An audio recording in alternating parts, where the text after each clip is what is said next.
Just off mic, me and Adam have been comparing our bad weeks at work. But sitting down to do this, we've come to a realization. At least we're not employed at Goodison Park, desperately waiting for Andre to pick up the damn phone. See, people, things can always be worse. Welcome to the Anglo-Italian pod. As always, my name is Rory, and I'm joined by my very good friend, Adam. Rory, it has indeed been quite a tense and tough week, but at least we can unwind and talk about Coppa Italia, transfers, and a hell of a lot of football this weekend. So more importantly, mate, how are you doing? Yeah, I'm good. I am good. I'll definitely be glad to see the weekend. But there has been like a lot of football that's been easy to ignore, like the Coppa Italia. We always try and keep an eye on it, but it sneaks through there. The Carabao Cup was pretty uneventful, but we will talk about it. And as you said, there was a lot of business in the transfer window, mainly from England, mainly from Southwest London. But we will be talking a little bit of Italian transfers with that as well. And to join us, we do have a guest that we've been waiting for a very long time to have on the show. Uncle Sharma, Interista and Calcio expert, will be taking us through the transfer window and looking forward to the Milan derby. So, Adam, I've not asked you how your week was, but we need to get to the break so we can bring in Uncle Sharma. Is that okay? Let's do that. Okay, we will see you listeners after this break. Hi, my name is Dimi Konstantopoulos, and you're listening to the Anglo-Italian podcast. And here we are. It is the Serie A transfer window roundup, and you keen-eyed viewers will be able to see that we've been joined by the man himself, Uncle Sharma. How are we doing, man? Yeah, very good. Thank you for having me on. It's been a while since I joined you guys. I think it was last season at some point. So yeah, good to be back on. We are delighted to have you. We are going to be looking at Serie A transfer business and lack of it, I think. Not much money being thrown around. But we need to start with Adam's repping the shirt. We need to start with Inter, of course. Okay, let's talk Skriniar. What is going on? What's happened? How do you feel about it? Oh, you have to start with that one, don't you? Sorry, mate. Just straight in at the deep end. Oh, God. Where do we start? I mean, you were talking about Everton earlier, and this feels like a clanger that only Everton would throw. You wouldn't expect someone like Beppe Marotta to. Yeah, it's just incompetent. Like, it feels like the word that comes to mind is incompetence. I mean, how can you lose an asset that was worth 60-70 million in the summer for nothing now? It's it's pretty much as close to official as he probably can get now, until we see him in a PSG shirt. So it looks like he's leaving, and I can't blame him, to be honest. He just hasn't, other players were given priority before him to get the renewal, and maybe they took him for granted. And there was no way that they could match the PSG offer. You guys know. Even as Premier League clubs can't match. If PSG step in the ring, there's no way you can compete. So forget Serie A clubs. But at the same time, with Skriniar, if people are listening, I'm actually repping a Skriniar shirt. Loving that. But yeah, he was my favorite. Well, yeah, it was. I can't say he is. Past tense him. It's time. Yeah. He was my favorite player at Inter, so I do feel disappointed about this whole saga. I thought he was going to be the future captain, or the permanent future captain.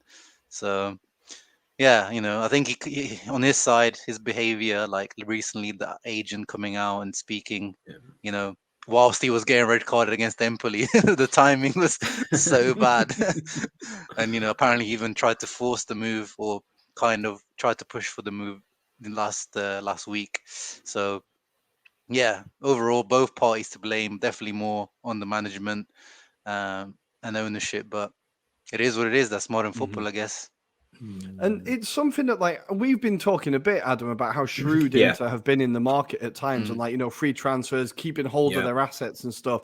Why do you think this one has kind of slipped through the net? And is it a kind of sign of things not being quite right at the back in general? Yeah, as I said, I think they just didn't. So last season, even though everything was like, it looked like a mess, but in the end, we had managed to renew. Lautaro renewed, Barella renewed last year, and Brozovic. So those three main, like the core of our team, I would say, is Lautaro, Barella, Bastoni, Brozovic, and Skriniar. I would say, like, those are, like, if you ask Inter fans, those are kind of like our 5 untouchables. They're like, you can sell anyone else, but just don't touch those 5. But management clearly maybe didn't see Skriniar like that, because if you guys remember a few years ago, even Spurs came to, like, negotiate. Conte had him benched for a little bit. So it seems like they've never considered him an unsellable. So, and then this past summer, PSG came, and if they had the price was right, he would have been gone. So I think it's maybe the management just didn't see him as important as maybe us Inter fans saw him. They saw him more as a expendable. And Marotta said in the summer, actually, which also maybe triggered the Skriniar. He said it's easier to replace a centre back than a striker, which I don't know if I agree with in modern football. I feel like centre backs are harder to come by these days. Do you also feel that Inter were trying to squeeze as much as they could in terms of valuation for him? Because certainly that seems to be the rumours for that summer period, where it was rumoured to be around 60, 70 million, and Morata kind of traditionally, in his kind of wisdom, feels he can get just a little bit more out of like a bid, and tries to just test the water a little bit, but maybe he just overstepped the mark with PSG, because I think they rightly kind of just looked at his contract and went, we'll get him in 12 months time on a free if you're going to act like this. I mean, do you feel that's been the problem with Inter's philosophy recently? Yeah, no, I think you're spot on, and it's, his history shows even at Juve, like he's broken deals down just over 500k or 1 million, or it's so I think someone was it? Oh yeah, it was the Italian football podcast. They were talking about the Verratti deal at Juventus, Yes, yeah, and it was like Pescara. it broke down over 500k. So but at the same time, it's a kind of a good thing in terms of everyone knows Inter are broke right now. But at the same time, we're not getting bullied over, like, Lukaku. We got the full 100 million, the price that we wanted. Hakimi, it was about 70 million. With PSG and Skriniar, we said I think the price was 70 million. I think PSG got to around 60. So not too far. But I guess once you get to 60, 70, it's still 10 million away, but not that far. So it's a good thing that we're not like getting bullied, but at the same time, yeah, probably in our situation, you know, and as you guys know, probably the plan was Skriniar out, Bremer in for half the price. It was like 60 million out, 30 million in. So you've made the money that you need to make, that Inter have to make every summer, which is like around plus 50, 60 net positive. So that would have killed 2 birds with 1 stone, and maybe have even some space in there to get one other centre back like Milenkovic, who was linked from Fiorentina. So yeah, strategy is a bit confused, I think I would say, at Inter. Yeah, well, we can kind of look a bit forward with Inter. Now, obviously, in January, you've not been able to bring anyone in. With the summer, I imagine they're already looking towards the summer. I've seen rumors of Brozovic being someone that could be expendable as well. Do you really expect this kind of fire sale to take part, or for them to be willing to kind of start letting these, like Skriniar's the first of many, or? Well, I think Lukaku and Hakimi showed. I think that was the start. Like the fact that we had to sell both of those guys, and it was like 170 million we made off those two. Then we only spent like 40 or 50 that summer. I think that was already the indication. So I think every summer is going to be someone. It doesn't necessarily have to be someone big, but it has to be, you know, substantial amount coming in off the sales, and then not reinvesting that whole bunch. So Brozovic, to me, like I tweeted about it today, I think it just because it looks like Hakan Çalhanoğlu's deal is going to be renewed. He earns, and I think it's like squad cost as well. Like Barella, Hakan, and Brozovic are all on, you know, big paychecks. And I just don't see. And Brozovic is now 31, and this season he's been like a machine since he's been at Inter. Like never gets injured, and this season somehow he's been injured for like he came back for the World Cup and then broke the running record at the World Cup, and then got injured again. But yeah, we know off the pitch his lifestyle, like is you know, it's a bit of a meme, but at a certain time it does catch up with you. You know, ask Nainggolan and Arturo Vidal. So I think he might just be seen as similar to Skriniar, like, you know, his salary off the books, and, you know, if whatever we can get, you know, it might be the time. And Hakan's really stepped in so well in that role. Like I never expected him to be the regista. Like I really like. I'm not even like exaggerating. I haven't really missed Brozovic. I mean, we need him like numerically, but he's actually really, really good. So I think Inter board, I can imagine them saying like, we've got Aslani coming through. He's already like the vice in that role. So yeah, he might be that guy, I think. Damn. Well, we're going to move on from the depression for you and kind of turn away towards other. Thank you. I can feel the mood getting down. What we're going to do is we're going to talk about the transfer window in Italy in general. Oh yeah, that's so, you know, positive. So much more joyous. Yeah. So I think, well, there was, I think 40 million in total spent, right, across Serie A. The record was 9 million, right? Then we're going to talk about. Sorry, 31. Yeah, we're going to talk about how Chelsea, well, have outspent everyone. But in Serie A, there's not been much movement. But which team do you think has possibly done the best business, or are kind of the winners from this transfer window? It's really hard to pick. You know, as you said, there's not many teams that have done much. But when I was looking earlier, when you sent me the question, I took a look, and the one that kind of I feel like they've done something, or they've done what's needed, I would say. I like what Torino have done, to be honest. So Torino brought in Ivan Ilic from Hellas Verona, who I really like. I wanted him as like a potential rotation option at Inter. And I think, you know, he's Serbian, and, you know, he's got that connection with Juric, who's, you know, with these Balkan players. And then they've got Ronaldo Vieira from Sampdoria, so the other day as well, who was kind of like an up-and-coming talent a few years ago, and then he just kind of lost his way in a poor Sampdoria team. So, yeah, Fiorentina did okay, I would say. Like, they brought in Sabiri and Brecalo as well. But yeah, apart from that, I can't really see like a real winner from this transfer window. What do you guys think? I kind of agree with your Torino shout. I think the Vieira and Ilic deals are really, really good. I think Gravilon is a player I've heard of. I've not seen much of, but what I've seen, former Inter youth, he's fairly. I feel like he's fairly adept. He's a decent like addition.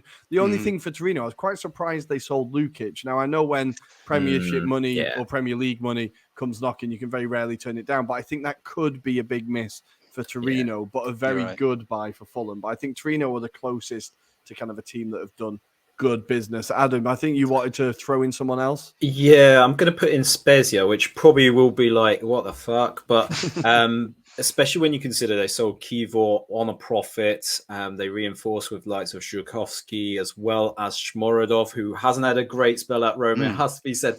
But we know there's something in him. The Uzbek kind of Messi. There's something in him. There's got. I didn't realize he was 27. I know. I thought he was aged. He's aged quite a bit in that time, unfortunately. But I do feel like we were talking about Spezia and how they need to reinforce that kind of team at the moment, because they just seem like they're spiraling down. And last week, if it wasn't for Dragovski, then they probably would have lost by more. A bit like the Salernitana basically style team. But the other one I want to kind of shout out is Napoli, just purely because they managed to keep their players. For me, that they're like, we're talking about Italy and their finances, generally like the fact that they've been able to keep it. And I think they've only bought in the likes of Bereszynski and Golini. Golini's a weird one on loan. That is an odd one. Siguru went to Fiorentina, which was a bizarre one as well in that place, because I thought he's like that typical, late 30s goalkeeper that would just stay and be a backup, and turn up for one match in a blue moon. But yeah, Golini obviously seems to be loving this kind of loan rotation at the moment. So he went to Spurs, then came back to Italy, and then don't know what he's doing. But again, Bereszynski is another classic kind of solid fullback. He can play either side, as proved with the Poland squad. I think he's really good. Underrated at Sampdoria, but we know about Sampdoria as well. But yeah, they're my shouts anyway. Nice. I think that's, the winners in general. I think that's good. We need to talk about losers, and I think one of them might have already been mentioned, but Sampdoria are looking even more in trouble now. There's been rumours that they have to make a certain 10 million euros by within 36 hours. Otherwise, they get a points deduction that will take them, to the bottom of the league if they're not already there. What do we think of Samp this season, Uncle Sharma? It's been coming for a while this season, right? Yeah, no, they've been really bad for a few seasons and just escaping relegation, just based on their quality, just being slightly better than the other relegation teams. But yeah, this year has just caught up to them. They've got so much drama off the pitch as well, which I think is also contributing to the the drama on the pitch. And then Deki Stankovic, obviously Inter legend, was even briefly linked with Inter when Inter was struggling at the beginning of the season. But yeah, I feel sorry for him. I feel like, remember how Shevchenko came in last season to Genoa. It reminds me of that. It's an unsavable situation, and it's just not the greatest first bigger job in Europe to take after it's just a lot of meh basically when you watch Sampdoria. I just don't know what their best formation is. I don't know who their real best player is now. Like Quagliarella obviously is just dusted now, unfortunately. Every time I see him on my screen, I glance, I'm like, man, that guy is still going. Fair play. It's insane. Nice. So, are there any other teams that you think beyond Sampdoria that you think they could have or needed to do more? Yeah, I think AC Milan. I think they're going through this slump, and they have the new ownership. So you thought, I don't know if they actually really needed to, but you would have thought that they would have done something because they didn't do too much in the summer either. So I was surprised to see nothing. And they tried to get Zaniolo, obviously. If you get outbid by Bournemouth, it's they may have dodged a bullet in not getting Zaniolo. I think it's probably not a good idea to throw that into an already not particularly happy dressing room. But Adam, who's your team that you think needed to do more and haven't done it? I'm going to agree with Uncle Sharma here and say Milan. Milan were the biggest losers. I think it's been evident that they needed someone to reinvigorate that team. Not just, just in terms of just a new kind of player bounce bit, but you just need someone with something different to kind of change it up. I think up top, they seem to be very reliant on Giroud to contribute in terms of goals. I know Leao's gone a bit quiet of late, but when you think about who they can bring off the bench, De Ketelaere hasn't lit it up. We've talked about him. Rebic, I don't really like the guy. Salamakers is another one that just doesn't inspire me at all. So I think that's really good news for Uncle Sharma ahead of this weekend. But yeah, if I just pick someone randomly different, I'd say maybe Sassuolo, just because they obviously clearly had in mind that they were going to sell someone in this window. The fact that they got rid of Hamid Traore, which I thought he's been a really underrated player that can play at a bigger club than just Bournemouth. I think he will surprise the Premier League in terms of his standards. And it's a shame that they didn't bring in necessarily someone as exciting. Like Atalanta, they'll kind of gamble and go for someone different. And maybe that's what they lacked. And I do worry with Sassuolo sometimes. They sell these talents and it takes about 9 months before you kind of see the next kind of strength of players coming through. So I do wonder whether they'll get dragged into that bottom of the table fight. But yeah, just for something different, Sassuolo. I also think Kyriakopoulos, Greek names always are difficult, I think could be a bit of a weird one. I thought he hasn't been terrible for Sassuolo. I think that could be a kind of good move for Bologna. And again, another player I'm surprised they kind of let go. Like, I know it's a loan with undoubtedly an agreement to buy at the end of the season, but I thought that could be a big miss for Sassuolo too. They are definitely getting dragged into it.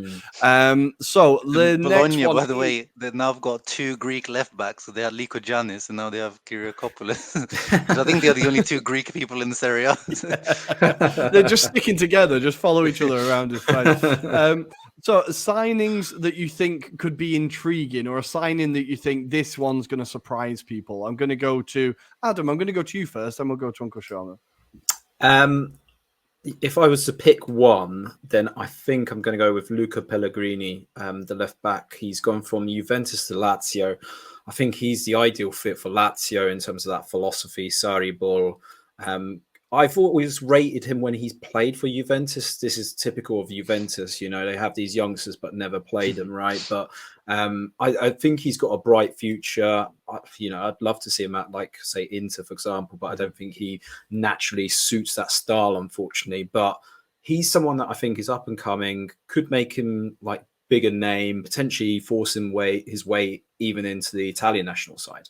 So I think he's a really good prospect, especially when you think Spinazzola, you can't really depend on him, unfortunately, due to his injury issues as well. So maybe that move will kind of do him some good, but also potentially in terms of maybe the clubs as well. So Juventus obviously need to balance the books, because they'll probably get another 20 points deduction soon. So yes, this fingers crossed will actually happen. But yes, what about you, Rory? What do you think is going to be ones to be surprised at?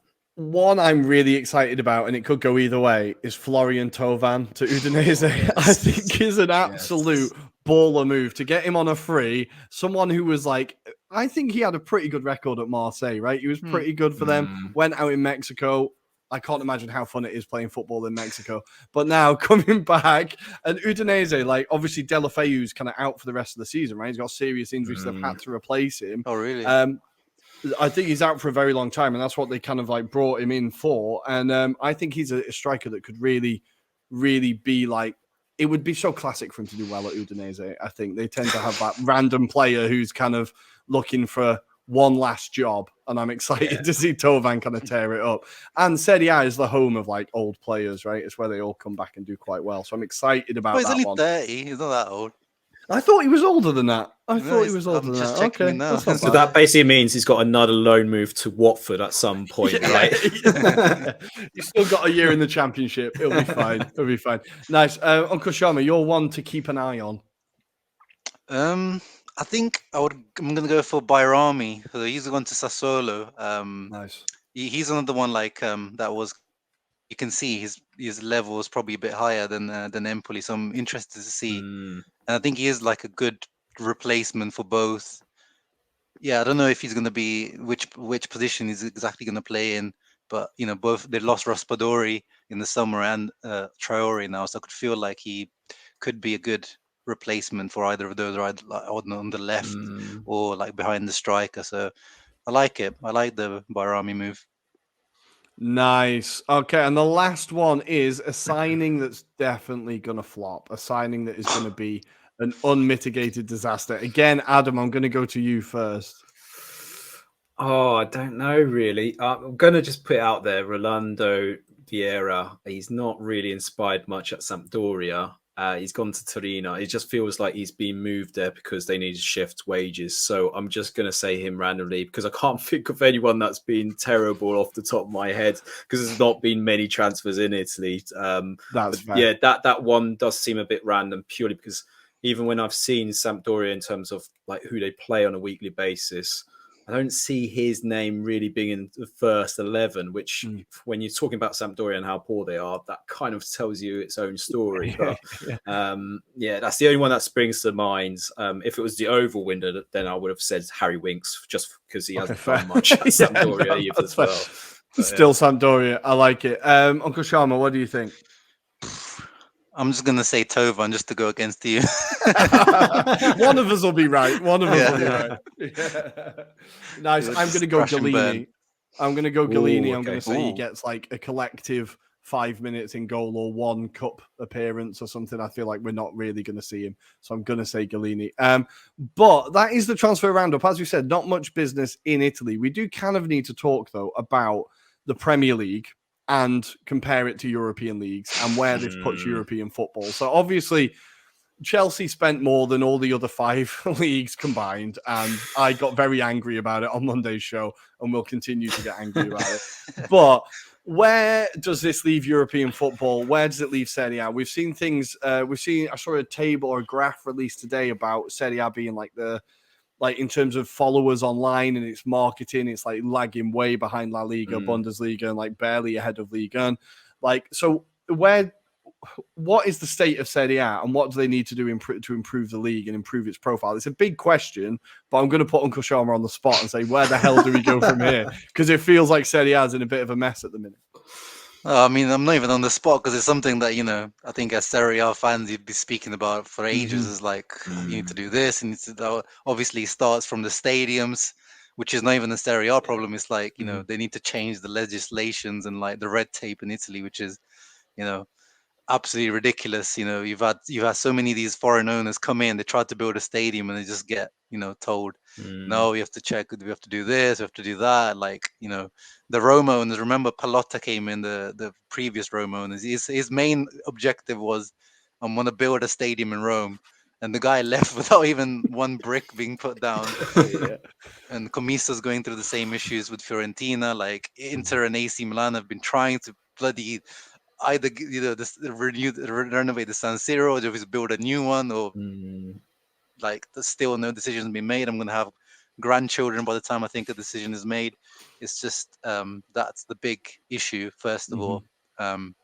And then marketing, as you mentioned, I work in marketing for my day job, and it's just not good enough what Serie A do, like in terms of just amount of content they create and just the quality of the output and English content as well. Obviously, you need to be speaking English.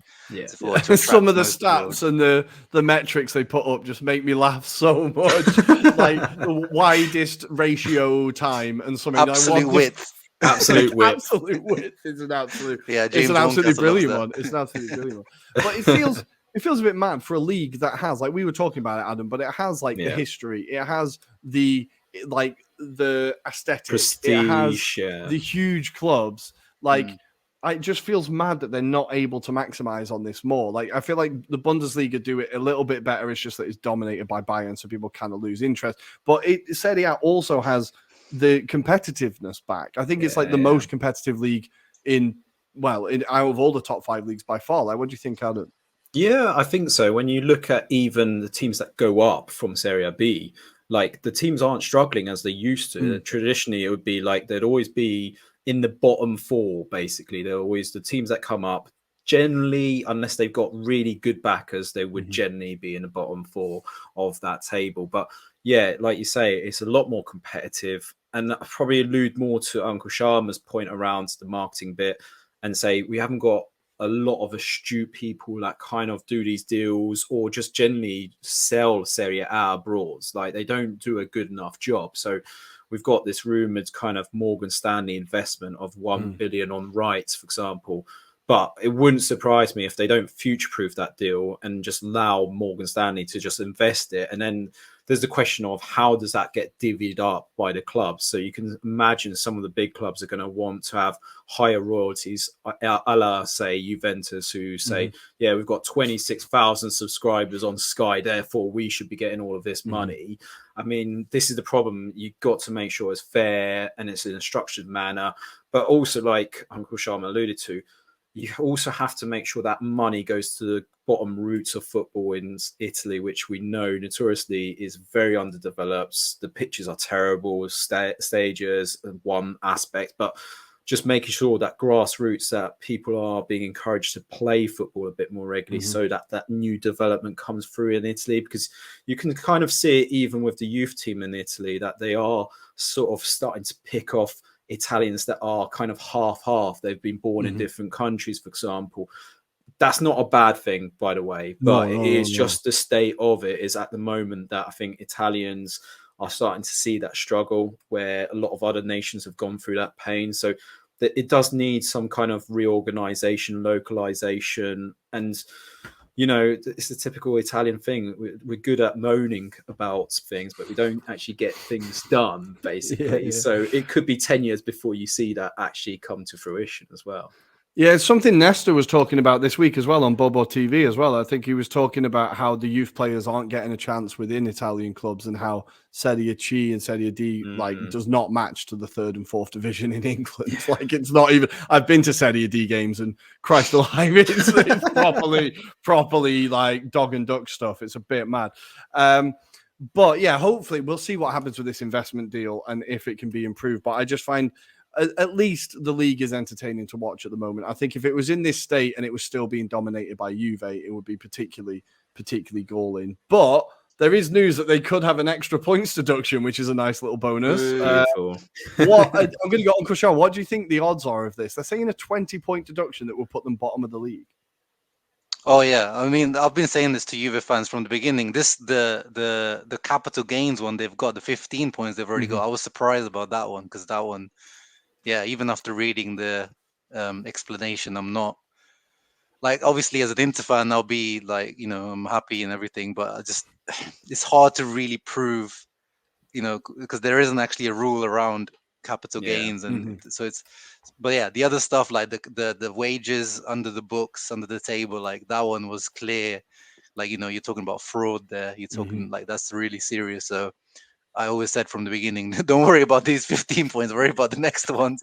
Because the next one I think is going to be the big one. And then there's more after that as well. Well, there's still the Luis Suarez fake passport deal they need to try and face at some point, trying to get him national citizenship by faking the test. And it feels like there's a lot of stuff. I think that's still, as far as I'm aware, that's still ongoing, and like it's kind of been put on the tab, I think. But well, hopefully, it would be nice to see. It would be nice to see Juventus. I'm sorry, Juve fans, but we don't like you. Good. So we need to talk about Serie A preview. And of course, we've got a huge weekend coming up this week for yourself. It is the Milan derby. How are we feeling ahead of this? Well, it's one of those derbies where we're like, as Inter fans, we can't even like try to make up anything because the way that Milan are going into this is absolute. It's all lined up for a potential drubbing. If you, I mean, I was talking to a Milan fan earlier.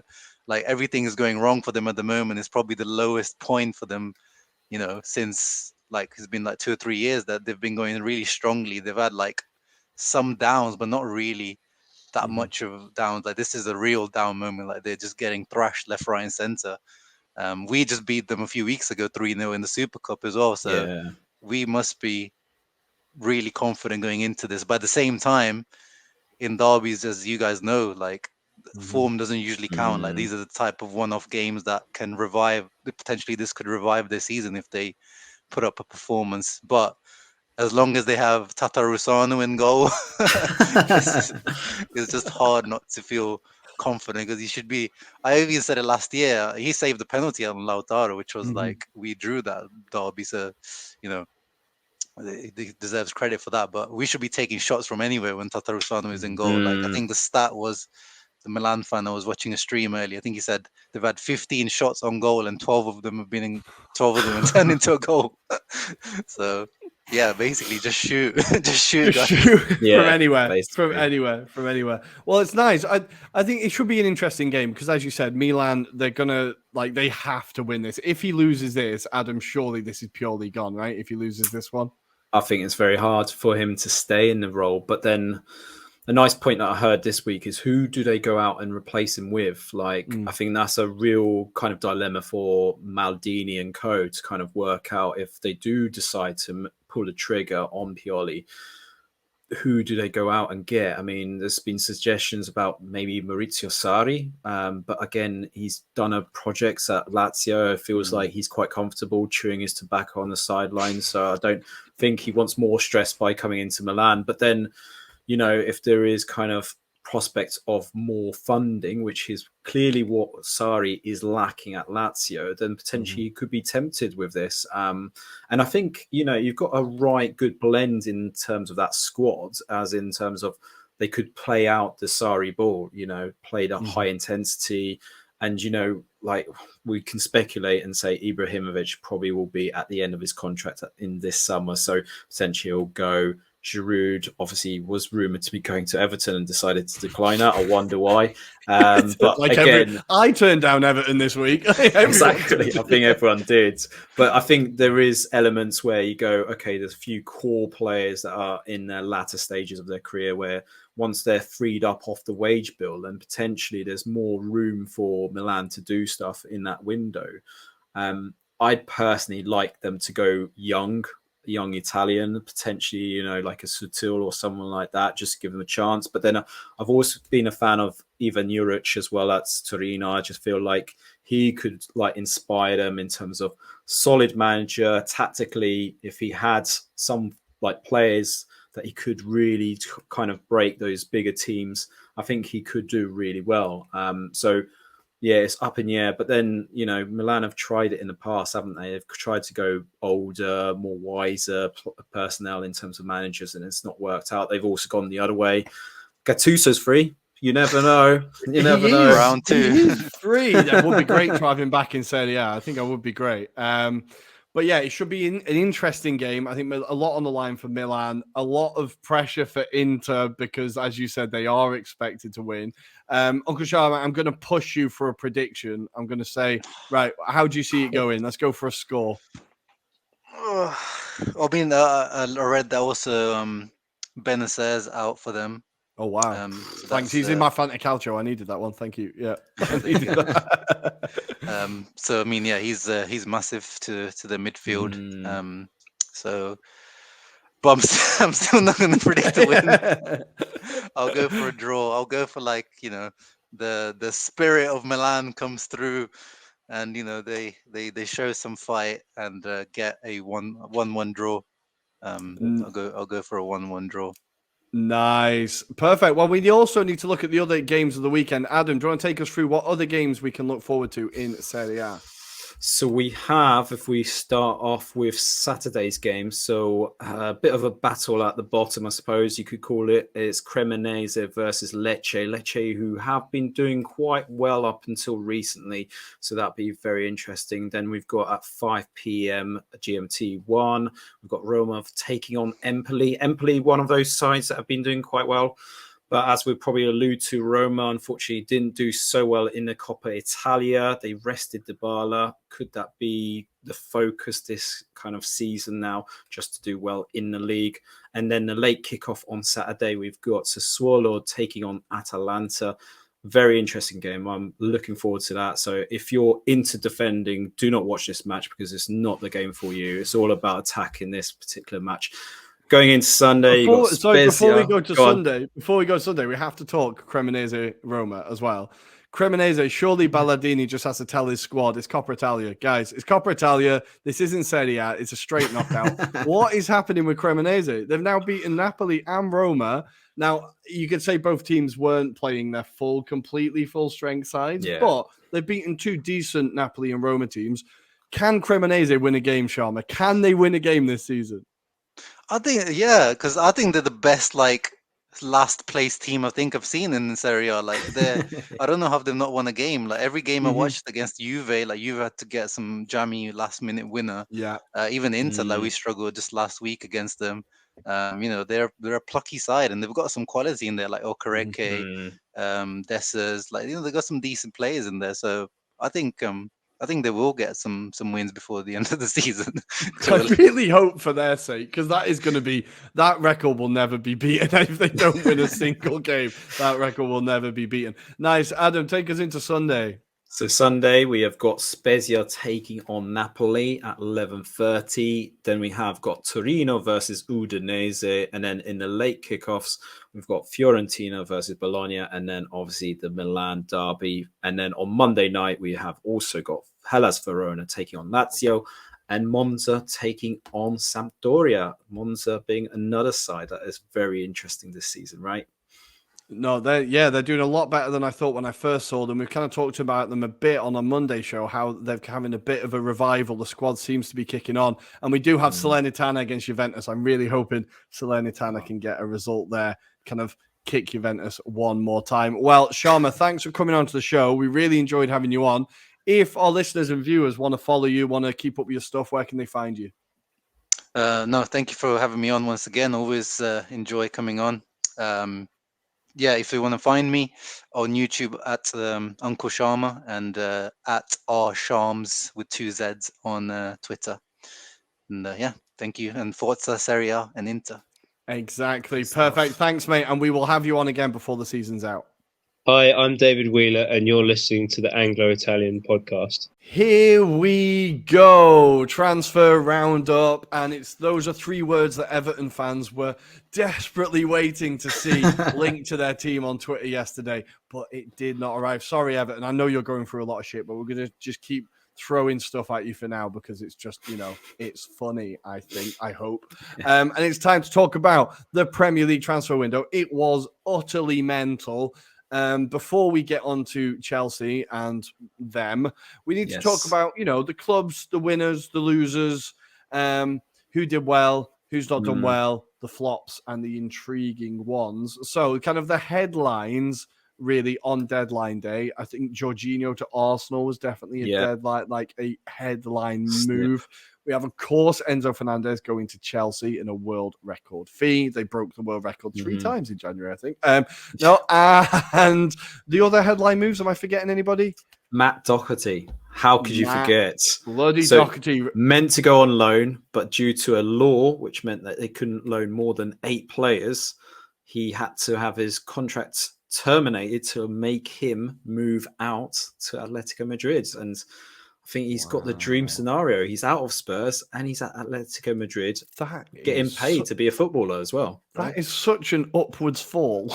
It's insane. And it's also, incredible. I think the Spurs have now there's a reason why, but they've let go the wrong left back, right back, technically, right yes. back. But it's because nobody wanted Emerson Royale, obviously. But Clearly. I feel like they've let the wrong one go, and it's a bit of a silly move from Spurs. What do you think? I feel like he's not going to set the world alight, but he's a decent Premier League player. No, I did have a look at the responses to that move on Twitter, and there was a lot of baffled Spurs fans going like scratched heads, memes and stuff like that. Like they couldn't work it out. I think as well, like considering he was an Arsenal fan in his youth, he clearly won over the Spurs fans by just kind of being himself. Appreciate he was maybe not at the level of maybe where Spurs desire to be, but I think when you compare him to Emerson Royale, I think he was more of a trusted player in comparison. But they got Porro in, which was the most important thing. That's what they wanted to happen. I think Conte probably would have wanted that to have happened as well. So on the balance of play, yes, they've probably done the right thing in letting him go as well. Because, there's no point having an abundance of right backs, right? I think that's the big issue you've got. You just accumulate players, a bit like Chelsea, right? So, it's a difficult one. It is a real difficult one, but fair play to him for actually going to somewhere like Atletico. I don't know if you saw the conference, but he was automatically hounded by Atletico play a negative style. What do you think about this? And he kind of went professionally, you can play nicely, but you don't necessarily win all the time. So I know as a footballer, it's all about winning. And fair play to him. Let's see how he does in La Liga. I think he'll do well, definitely. I feel like there's a real positivity about Irish football at the minute, and this is part of it. Like Doherty going out and playing in a huge club in Spain and getting that like Champions League football and doing all that, and I think it could be a really good move for him. I'm like really genuinely happy for him. The other headline moves kind of on deadline day, I think it was deadline day, Weston McKennie to Leeds, I think is a very, very clever signing. I think he's a player that obviously has a relationship with Tyler Adams at the World Cup. They were very good together. All they need now is Musa, who is looking for a move to the Premier League. So maybe they could get an all-American midfield. But I think that's a very clever move. I think we talked about it kind of briefly on Monday, I think, where we said for Juve, they never really found a role for him. They never really managed to fit him in properly. He didn't fit in properly. Yeah. I feel like it Leeds with someone like Jesse Marsh. I think they could, if they have him in that kind of like number 8 kind of role where he's able to shuttle, I think would be really, really good box for to him. box style. I think box to box. I think he'll do really well. Offer that bit of quality. I do worry about Leeds not having maybe a striker. I think that was probably what he wanted to get in. But I think you're right. Weston McKennie can fight for the ball. He can certainly add some quality when it comes to the final third as well. So, he's not afraid to be on the score sheet himself. So he will be there contributing, I think. And yeah, we'll wait and see. I think there's still a lot of doubters about Marsh and his style, because I think they're still hung over by Bielsa, to be fair. So I think that's the only problem.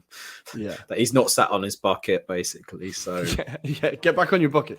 Another transfer that we kind of talked about it with Uncle Sharma, but now we're talking about it from a Premier League perspective. Sasa Lukic to Fulham. Adam, what do you think of this one? I'm really excited about this one. Yeah, as you alluded to, I think that's going to be a big miss for Torino. He added goals, solid midfielder. I was gutted that we didn't see much of him at the World Cup, but certainly from a Torino point of view, he plays really well. It's interesting that, Fulham have taken this approach as well, because they are kind of near the cusp of the European spots as well. So is this the push to get them cemented into a Europa League spot now? He certainly ticks a lot of the boxes. He's going to fight for the ball. He's a typical Marco Silva man as well. I think he will fit in really well into the Premier League. Rory, what about you? What do you think about him? I'm really excited about him. I think this is such it's a very ambitious move from Fulham, where they're not because I think you could expect them to be like, okay, let's not change anything. We're 7th. Yeah. This is going really well. Let's see what happens. But they're like, no, we can we're looking at 6th. We're looking at 5th, and we're going, if we are clever here, we can push. And for them to come, this is their first season back in the Premier League, right? They got promoted last year. Yeah. For them to go straight, where they are now is incredible. But if they somehow went straight into Europe, that would be I think Ipswich were the last team to do that, maybe, if you know what I mean. It would be a genuinely incredible season, or even more incredible season. I think Sasa Lukic, you're right. He's really he's able to find the goal. He's full of energy, very technical, very physical. So I think the Premier League isn't going to be a thing where he's I think the physicality of the Premier League gets overplayed, but it is a physical league. It will be it's not something he'll struggle with. I think he's just a very, very clever signing, and they've done very well to bring him in. Elsewhere, we wanted to I don't want to talk about them yet because we're going to get onto them. So I'm going to say another signing I wanted to talk about on deadline day was, where's it gone? Christ. I'm just scrolling now. This is terrible. I wanted to talk about, bloody hell, was it? I'll edit this out. Is it by any chance Hamed Traore? Hamed Traore at Bournemouth. Yes, let's do that. Hamed Traore, you were talking about him with Uncle Sharma. What can we expect from him? High energy. I think he'll add a lot of quality. I'm maybe a bit surprised that only Bournemouth went in for him, if that makes sense, given the fee as well. So it's rumoured to be around 25 million plus add-ons, which again might accumulate to up to 35 mil as a total fee. I think that's a real good bit of business by Bournemouth. Certainly cements them in terms of being in the Premier League. Definitely, I feel like he's going to add that bit of quality, a bit like Sasa Lukic, where we're saying he's going to contribute in terms of goals, but also do the tracking back. I think he's very much under the radar. He did a really good job as a Swallow. One of those that we've said, and I said it, I think he could have played for a even better side, potentially like an Inter or someone like that on his day. He has got the qualities. What about you? I mean, you've seen him probably more closely than myself, but I mean, again, you probably rate him as well. Yeah, I think we know that great players, a lot of very good players, a lot of great players come out of Sassuolo. I think he's a player that, as you kind of said, if Serie A had more money swimming around it, he may have stayed in the league. But as we're seeing, the Premier League just hoovers up all the talent at the moment. Bournemouth, we're going to talk about them. I want to talk about them. They have had a very, very, very good window. I think they've really, their recruitment has been on point, and this is something that this is one of them where I'm like, you know what you need, and you've gone for players that even if you do go down, they're more than capable of getting you straight back out of the Yeah. league again, and they're going to be willing to stay with you and get back into the Premier League. Very, very clever signing. I like Traore a lot. For the most random mental signing of the day, it has to be 5 times Champions League winner Keylor Navas signing at Nottingham Forest. As now, what confuses me is Dean Henderson has had a very good season for Forest. He's been very, very good. Are they aware that they can only play one goalkeeper? That's my question. Because I feel like now, what happens? We did speculate on our WhatsApp group that he might have, and this is Steve Cooper, might have taken some advice from Stuart Pearce, who famously played David James out of goal, and thought, maybe I could do it this time round. You never know. I don't know. It can't fail again, surely. This time it has to work. Maybe he sees a target man there. I'm not sure. It's an interesting one. I think Keylor Navas, maybe with their eye on next season, maybe with their eye on Henderson is going to go back to United. They need a keeper. United are going to be doing everything to keep hold of Henderson, I would think, rather than going out and buying another one. So, I think maybe and having someone with that much experience, maybe not in relegation battles, but having that much experience in winning games is going to be so key around the dressing room, and someone for them to be like, holy crap, this guy has been like at the top of the game. Exactly. Right? He's been one of the greatest teams of all time. Like, I think it's a very random, incredibly random, but very nice. But then I was going to also add, potentially, do we feel that maybe he's been bought in because there might be a little niggle with Dean Henderson, hence why he's not really trusting Wayne Hennessy, as we saw in the EFL Cup. So potentially, maybe this is a bit of shrewd signing by Forest. They did have to balance the books, it has to be said, and they had to sell a few of the players that they signed in the summer. They had to move on. Surprise, surprise. But I think it's a really good signing. Someone of his experience and caliber, I think, will inspire the others to maybe up their game a bit more. And certainly, you don't want a shouting Navas behind you, as I'm sure the Nottingham Forest defenders will find out shortly. Right? They looking at their track record in the league so far, they will definitely be finding out what he sounds like when he shouts. But we are going to look at the window. We're going to start our first category with the window winners.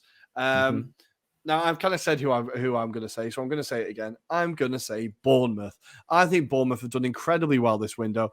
I think what they've done, as I said, brought in players who are more than good enough to keep them up, but also definitely good enough to get them out of the league should they go down. So they've got Dango Ouattara, who's joined from Lorient, who are chasing the Europe in Ligue 1. Like, when you look at how some of the players some of these clubs are able to attract, is genuinely incredible.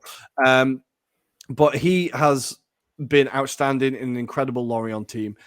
He is only 20 years old, a player with a lot of promise, and I think this is a guy you can definitely be keeping an eye out on. Right winger, lots of pace, really technical player, very direct, lots of attacking threat. Super excited about him. A kind of under the radar one again, Darren Randolph from West Ham is a good sub goalkeeper, very good Premier League goalkeeper. Again, lots of experience. Someone that I think, friend of the show, Tom, West Ham fan, never really has a bad word to say about Randolph whenever he's been called on. Been very, very good. The player that all Football Manager players will be very excited about, and we've all tried to sign him. I have signed him. He's fantastic. Ilya Zabany, the centre-back from Ukraine, signed from Dynamo Kiev for 24 million pounds.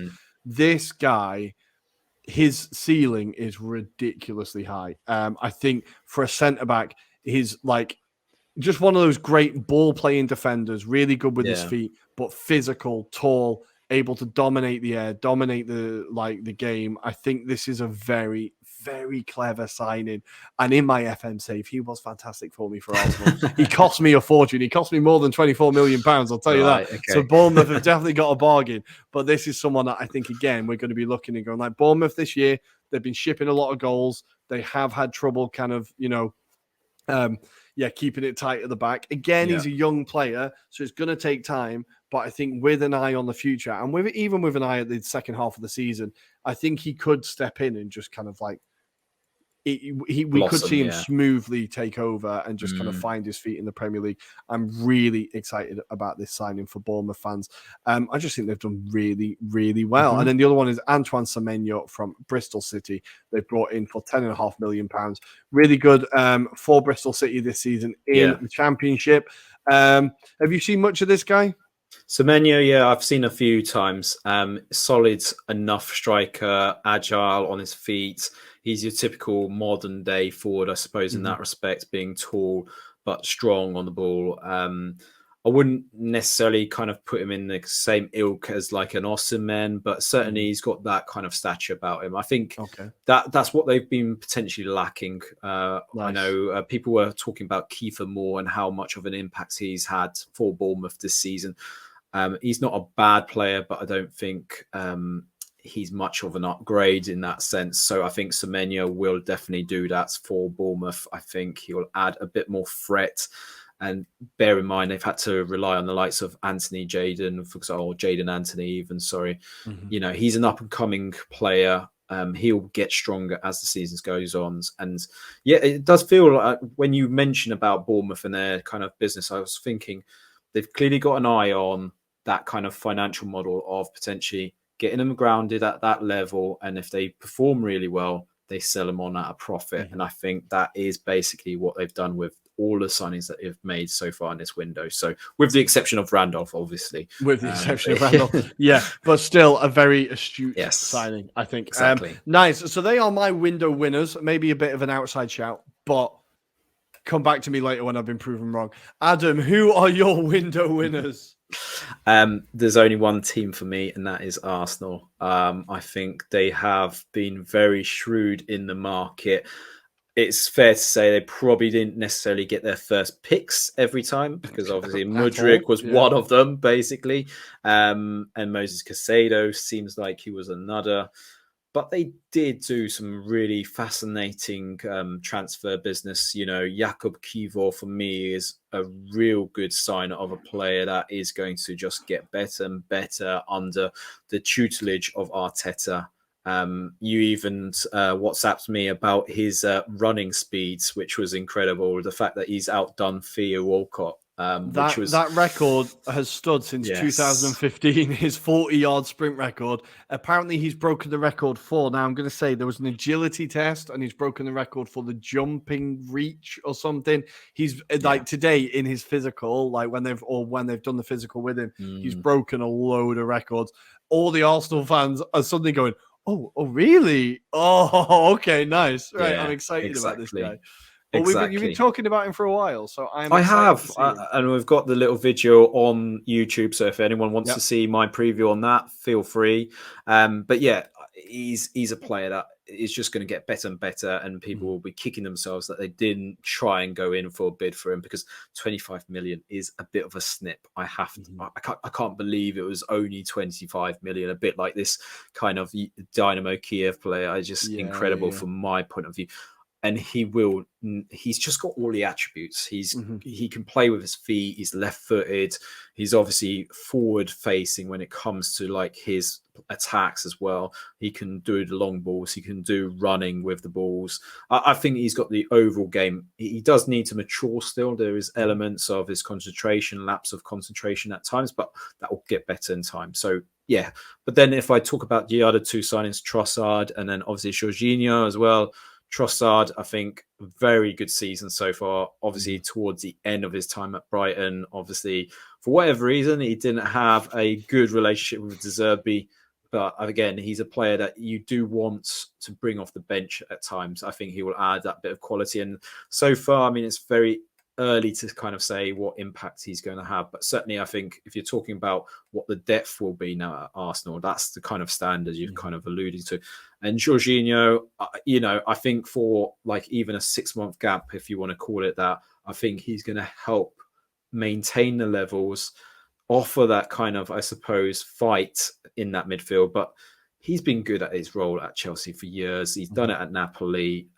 Just don't get him to do any of your penalties, Rory. That's all I can ask. No, just for the love of God, let's just keep Saka on penalties, please. Keep Saka on penalties. I can't be doing with that nonsense. I think Jorginho is a really interesting one. It's a really interesting one because Arteta has wanted him for a very long time. He tried to sign him. He was trying to get Pep to sign him at City, and then he was trying to sign him when he first came to Arsenal. He said, "I want Jorginho," when they went Pablo Mari on loan. So it's kind of like same. It wasn't really, but he's a player that Arteta has talked about a lot in the past as well. Gunner Blog, who's just a fantastic Arsenal kind of journalist, he was talking. He found an extract from an interview, and Arteta was talking about his philosophy in football and what he wants from his midfielders. And the example he used was Jorginho. He said, "This is the player. This is the role I want." They tried to get him from Napoli, and I think what we've done very well is the backup. As you said, we didn't get our first targets, right? We don't get Mudryk, which I was/am very annoyed about. I was like, damn, I really wanted him. Even that cameo for Chelsea against Liverpool, I was like, frig, this guy's really good. Yeah. I really wish we got him. But then you look at Trossard coming on against United, and he was unbelievable. He was fantastic, managed to keep the ball, gave that, like, the way he keeps the ball, his touch is incredible. So I think what we've done really well is gone, okay, it doesn't matter necessarily if we don't get our first target. Obviously, that's who we want. Yes. But we already have a plan for someone else who can do the job as well. Or just about as well. And I think that is what, like, Arsenal Twitter obviously is like as reactionary, if not more reactionary than every other football fan Twitter. But there was a lot of Arsenal fans being like, Jorginho, because it's not the shiny toy that's 60 million and that's what people want, right?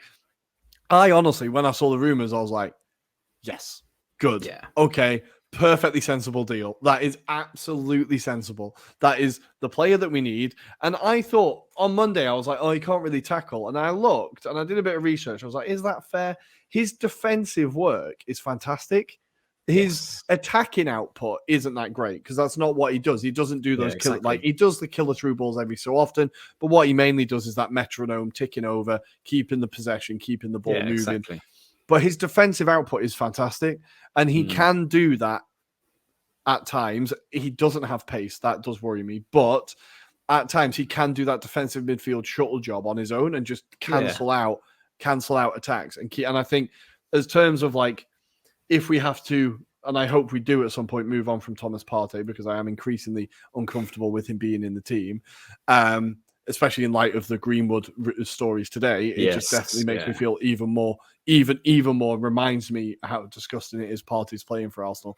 If we have to get past him, Jorginho is not a bad replacement at all. So I think it's a very, very good replacement, very intelligent business. I'm happy to take the winners. And also, we just need something to get us through the next 6 months. I don't care beyond that. Yeah. I don't care beyond that. It's a 1.5-year contract. Option for another year. If we'd done a Willian and offered him 4 years and been like, right. Well, exactly. I think the length of contract has shown that we've not once bitten, twice shy. You're like, not again. We're not doing that again. So and as you allude to, I think he'll probably pulse him in and out of particular games. So I don't think he'll be necessarily suited for a midfield that's going to be full of energy, for example. But he can obviously sit there, and certain matches where there's probably less of an attacking threat, he can just sit there, mope up, and then carry on. And do you know what? Even for the big games, there will be occasions where you just need that bit of experience, potentially on those European nights. That's going to be critical. Yeah. So, you know, even if we're not talking about you winning the title, Champions League is definitely there for next season. So again, I think he's going to be critical for that kind of experience anyway. That's for sure. No, definitely. And just last thing on also, I think our bench now, if you look at our bench compared to like a year ago, it's suddenly looking very, very good. Night and day. Like Kieran Tierney, Kivior, Tomiyasu, you got Smith Rowe, you got Vieira. Like all of a sudden the bench is looking, you're like, okay, Trossard. And you're like, okay, this is where we needed to get to, where it's for so long I've been looking at the bench and trying not to look at the bench when the Arsenal lineup comes up. So I'm like, Christ, we've got one plan here and that's it. Exactly. And now it feels like, okay, we've got that depth. Maybe we can do the Europa League, Premier League thing and not completely collapse. And I think that was all that mattered for Arsenal in this window, is get the depth. Just get that depth so that we can rotate, because what we're seeing at United is that he's not able to rotate, and that's going to come back and bite him in the arse at some point because they cannot rotate players. But we're going to move on from the window winners and we're going to go to the window losers. We're going to have to fight over who says it first. Everton. No, sorry. Is there, before we get on to Everton, is there another team you want to throw their name into the hat of like the losers? Yeah, I was debating about Everton being one of them, but the second one is Liverpool. They're rivals. I genuinely feel like you already see it on Twitter, etc., how negative they are feeling about their club at the moment. Especially, it doesn't help by the kind of form that they're in, but certainly there doesn't seem like there's a lot of future thinking with their signings at the moment. I know they've got Gapco, good player, but unfortunately, I don't know if he necessarily solves the problems that are there for Liverpool. Not now. I think he doesn't solve exactly. And there's a number of positions, but the main one that Liverpool fans have been crying out for is something of a replacement for the likes of Henderson, the likes of Milner, for example, even Thiago, because they can see the value of Thiago, but at the same time, his legs aren't there. Clearly, that's why Bayern got rid of him. And I think even at the time when he did make the move, I thought it was a bit of a weird one because I didn't think if you're Bayern Munich, you don't generally tend to move these players on unless there's a reason. That's the thing. And for me, I just feel like, I think Klopp got sold on this idea that he fits the philosophy. I feel like Klopp's almost lost his way in the market as well. I don't know what you feel about this, but certainly there's one element to say that he hasn't had the backing, right? But the second point is, if you get the backing, you want to make sure that they're the right types of fits for your squad. And I don't know about you, I just don't know where they kind of fit. Even when we're talking about the summer, like Darwin Núñez, I mean, I don't know what necessarily he solves. I think there's a good player in him, and it's going to take a summer or two before you get the best out of him. But again, when you're talking about Klopp's style, he's always bought players that are ready to fit into his molds. What do you think anyway? I think, Núñez is an interesting one. I think, again, I'm still fighting his corner. I think his goal record actually isn't that bad. And people, like, the football obviously is turning into a meme contest of, like, if you've got horrific misses, which he does have, instantly you're, like, the biggest flop because you've not, like, I think we all need a bit more perspective in football. But I think he's actually not been that bad. I think, again, this Liverpool team, they're going through such a massive transition. But I think the players they brought in 2 years will go, that's why they did it. That's clever. It's just for right now, it does look pretty grim. They could have gone for the midfield. They could have reinforced the midfield. They should have. Actually, they should have. I don't know if they could have. And they're definitely, like we said before, putting all their eggs in the Bellingham basket. I think Liverpool they're missing out on Europe next year, right? I think that's all. I think so. And you could have got, I mean, we're saying that they couldn't have got the players. We're not saying Amrabat couldn't have done a business like for that midfield. I genuinely think Liverpool are skint, though. I genuinely think they're skint. I think they are properly skint. I get that. I definitely get that. I think the fact that it's 35 million, wasn't it, on Gakpo, and they said that was it. That was their business done.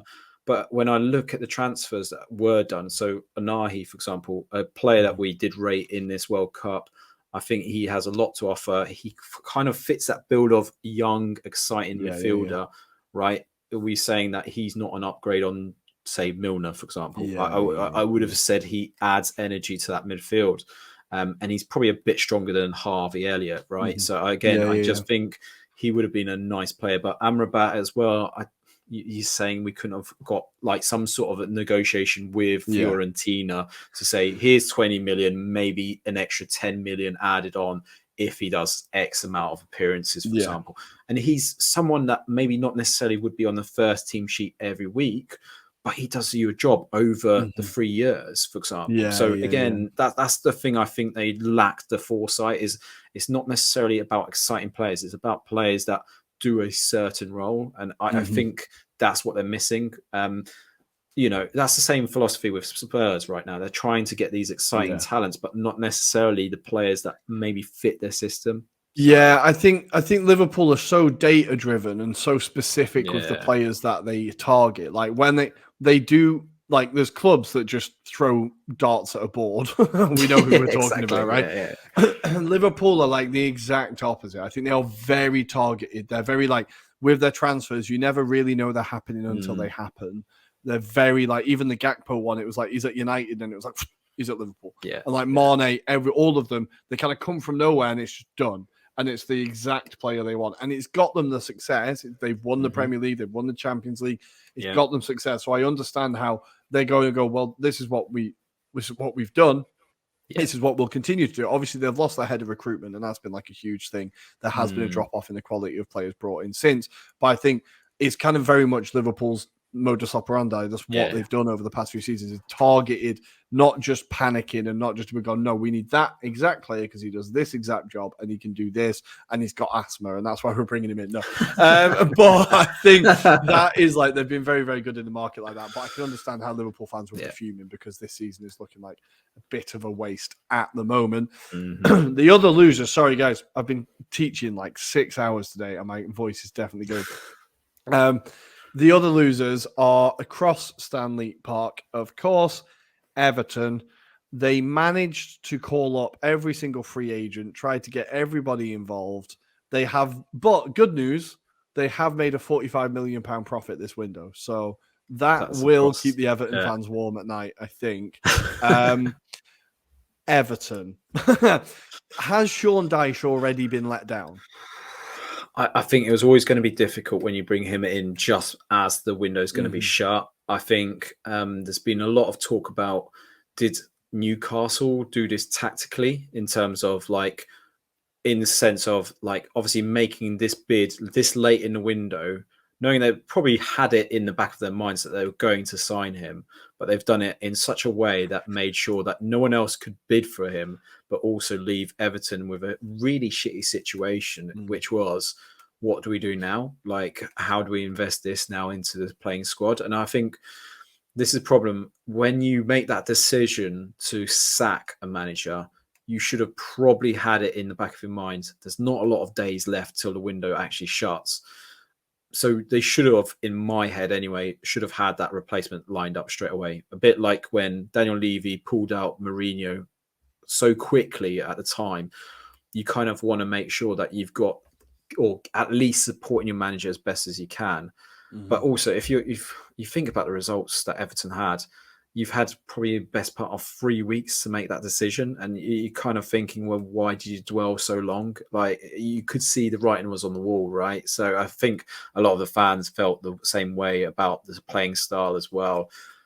It's a terrible decision in terms of the board, but also I don't blame Dyche. I think he's kind of knew what he was bringing himself in for.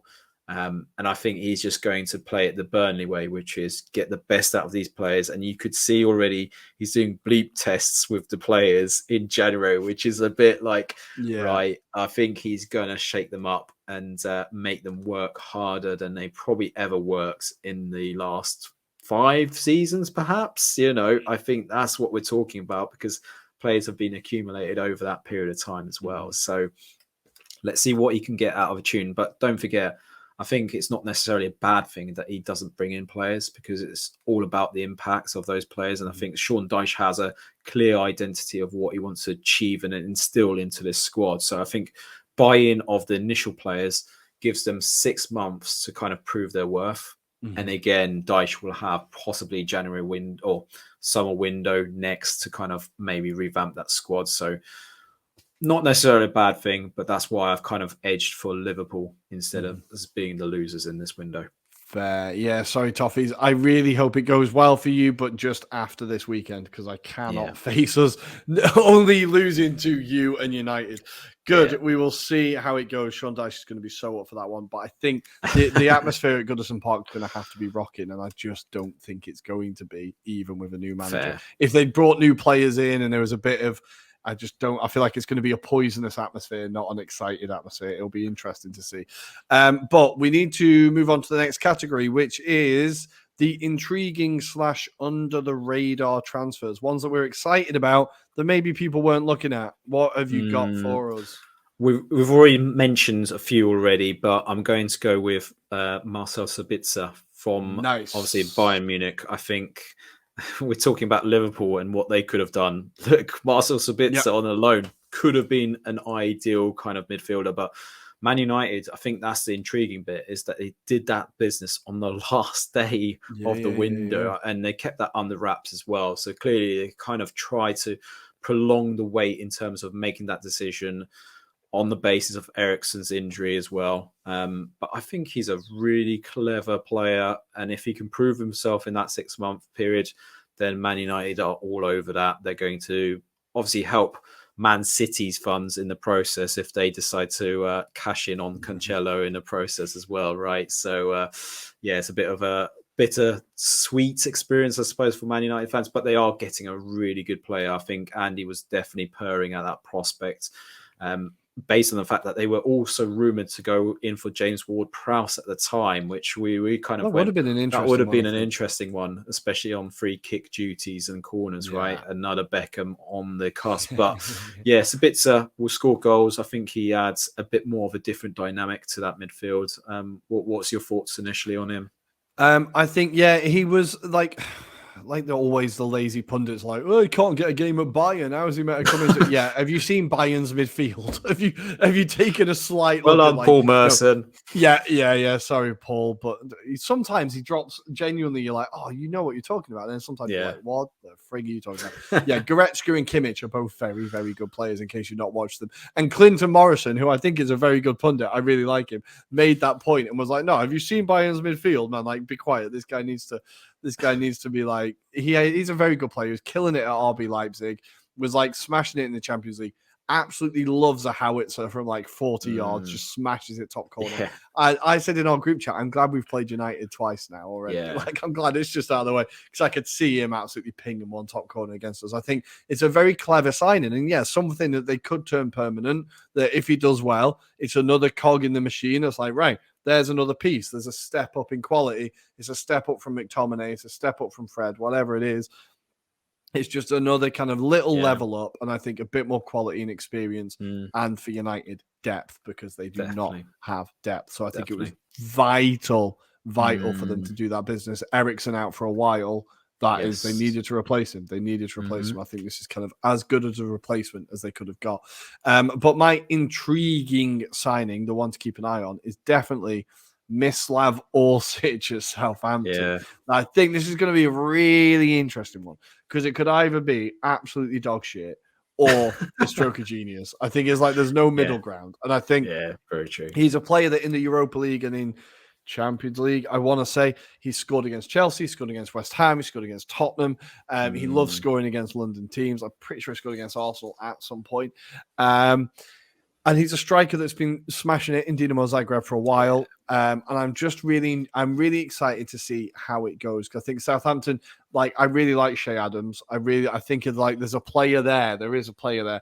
But obviously, they just need someone to help him. They need someone with a bit more, just another option. I think he's not really a similar player to Shea Adams. I think he's a little bit quicker than Adams. I think he's a bit more he's not like Shea Adams, I feel, is a bit quite physical and holds the ball up. I think Orsic is a bit more direct. So I think it's a really, I'm excited to see how the signing goes. And I think Southampton need the attacking. Definitely. Threat. I've forgotten the word. Yeah, threat. Exactly. That'll do. Yeah, attacking threat. They need that to keep them up. So I think it'll be an interesting signing for them. That's my one to keep an eye on. In terms of flops, let's do flops. I don't want to kind of steal your thunder because I think we both agree on this one, and it's definitely João Felix from Chelsea. I think when he came in at the time, I was like, where does he fit into this philosophy? And it doesn't feel like a Graham Potter signing at the time. None of them do. None of them are. Of course they don't. None of them do. But clearly, he's schizophrenic. I don't know what it would be because there is no plan to any of it. And he proved his worth in the first game against Fulham. So he showed them what he can contribute in that sense. So there's definitely no doubts about his ability. There's a player to be unearthed there, but I didn't really get what he actually adds in terms of that quality, in terms of that Chelsea midfield. And the fact that they let Jorginho go and potentially make way for the likes of him and Enzo Fernandez, right? Doesn't feel like a real upgrade as such. I wonder if they're going one step forward, two steps back with this approach. What did you make of that signing at the time? João Felix, I think it was a very, would I have been happy if Arsenal got him? I think I would have been quite happy if we got him. If I'm totally honest, I would have been like, okay, yeah, nice. No, that is a nice signing. But we are currently, touch wood, we are a team that is functioning and is kind of we have a clear idea. I think he fits in our system. With Chelsea, they needed a striker. They've always needed a striker. Kai Havertz isn't a striker. Neither is João Felix. He's not the striker that Simeone wanted. Yeah, exactly. He couldn't make him into that player. He's the number 10. He can play left and right. He can float around. Very, very good player. But I think what we're going to see is that he needs time to get into the league. Against Fulham, he did look good. He looked threatening. There was moments where I was like, okay, this guy, you can see he's a quality player. But I just think a 6-month loan isn't enough for him to make a difference in that team. Yeah. And I think what you've basically got is another Kai Havertz. Yeah, exactly. And it just feels like as Chelsea were across this window, it was just stealing other kids' toys. It was someone wants him, we'll have him. Someone wants him, we'll have him. And there's no real, how many wingers can a team have? I think exactly when I look at that Chelsea squad now, and they've still got Hudson-Odoi, right? They've still got Loftus-Cheek. They've still got there's just so many players at that club, so many. And then they bring in Amari Hutchinson from Arsenal, and they bring in Chukwuemeke from Villa, and they just hoovering up players, but there's no plan to it. There's no this is what we're trying to do. And I think what's actually happening is Todd Bowley is pissing a lot of people off. And there was, again, Gunnerblog was talking about how some owners of Premier League clubs have been complaining to the Premier League and saying, look, you can't conduct business this way. Yeah, exactly. We all know that FFP is a fucking joke and it's not worth the paper it's written on, but please take a look at this. And now they've really pissed off PSG because they failed 3 times to send the correct paperwork. And the thing is, the first time's an accident. The second time is you being a prick. The third time is you're doing it on purpose. There's no way you do that 3 times by accident. And I think what happens is when you start annoying club owners and you start shafting over people, he'll find out it's not the NFL. Yes. It's not the NFL. It is not a boys club. It's not a closed group. You don't have to literally pay for entry. Clubs will refuse to do business with you. In the NFL, you can only deal with 32 teams. You have no choice, right? Exactly. If clubs find you difficult to work with, that's why Arsenal stopped pushing for Caicedo, because Brighton said, we told you, we're not selling him. Okay, right, we've tried, fair play. We'll come back in the summer, right? You have to conduct yourself properly. And if you start pissing off teams, they will just refuse to do business with you. And I think Todd Bowley is pissing people off. Yeah. Not just me, but people in power, right? People who actually make a difference. But I think, again, if you look at objectively the Enzo Fernandez deal, right? A player that Benfica signed for 10 million 6 months ago, right? A player who at the World Cup was good, wasn't near player of the tournament, wasn't near team of the tournament. I don't think he was in team of the tournament off the top of my head. It wasn't just a good player. Now Benfica have done incredibly well because I said no, pay the release fee or you're not having him, which is very good business. Yeah. But it just feels like there's no thought behind it. It's just okay, we'll pay it. Yeah, we'll pay it. And what it is, I sent the tweet on the WhatsApp group where it was, I've got to get the guy's name because he absolutely nails it. And he says it's like someone walking into DFS and being amazed, being amazed that they own 25 sofas because they've not had to pay a penny, but then in 2 years' time they're going to be in crippling debt because they've not they've got to pay it all off. It's someone who's just discovered interest-free credit. It is an ugly game. Chelsea are not cheating. They just have an owner who thinks he's a genius because he's discovered interest-free credit. It's like Todd Bowley went to DFS one weekend and can't stop telling people how he owns 25 sofas with not a penny to pay for 2 years. And it's absolutely right. I think we're going to see this down the road. It's going to come back and bite Chelsea in the arse. We're going to have to be patient, but it's going to be so glorious when it happens because we're all going to go, told you so. We told you this is not how you do it. But we'll see how Enzo Fernandez does. We'll see how he does. I think he could actually be very good in the midfield. I think he will. Yeah. And it will be a signing where they'll go, oh no, that was a good signing, even if you did pay massively over the odds and you fucked the transfer market for everyone else for the next 5 years. Yes, like I think it's paying more than the top 5 leagues combined cannot be a good thing. Cannot be a good thing. Exactly, but there you go. no. 2 Chelsea rants in a week. They are definitely in my head rent free. I think it's fair to say. Nice. So that is. Oh, I've not done my flop yet, have I? Flops. I'm gonna go for. Do I go for a Spurs one just to be bad? Go for it. Go on. Danjuma. Okay, I'm gonna say Danjuma. I know he scored. He got his first goal in the Cup? It's FA Cup against Preston. Against Preston, he did get the first goal. One name that we did speak offline, just quickly, Danny Ings to West Ham. That does feel like something that's going to potentially bite them in the arse, especially with his injury records. So West Ham's problem is creating chances, I think, not putting them away. It's creating them. I don't think Danny Ings really fixed that problem. So they are flops, I think. But that is everything, I think. There was some Carabao Cup action. It kind of went how we expected. Newcastle into their first final since 1996, I want to say. Manchester United first final for Eric Ten Hag. Should be a good day for everyone. I'm still expecting a Newcastle win. What do you think? I'm hoping it's a Newcastle win. Sorry, not sorry, Andy. I'm definitely not sorry. Yeah. I'm hoping so. It'd be nice. Semi-nice. I don't know. I think we've got split feelings about the ownership of Newcastle, but on the basis of footballing credentials, Newcastle hopefully, but I think it's Man United. I'm afraid to say. I think it is Man United.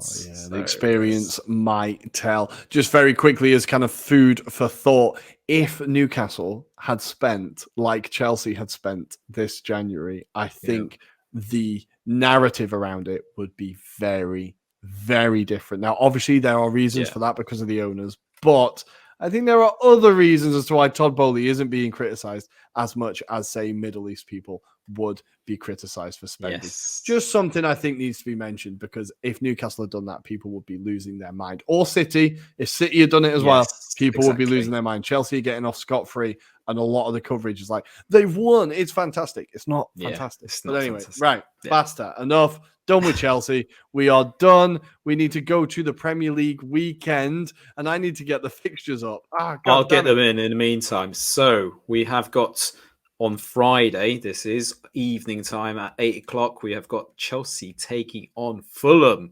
So that'll be a very good rematch for João Felix if he decides to turn up for this match. But then Saturday, early kickoff, as you alluded to earlier, Everton versus Arsenal. You're shitting yourself, but early kickoff as well. Never back the early kickoff, right? Exactly. 3 p.m s, we've got Aston Villa versus Leicester City, Brentford taking on Southampton, Brighton versus Bournemouth. We also have Man United versus Crystal Palace and Wolverhampton Wanderers versus Liverpool.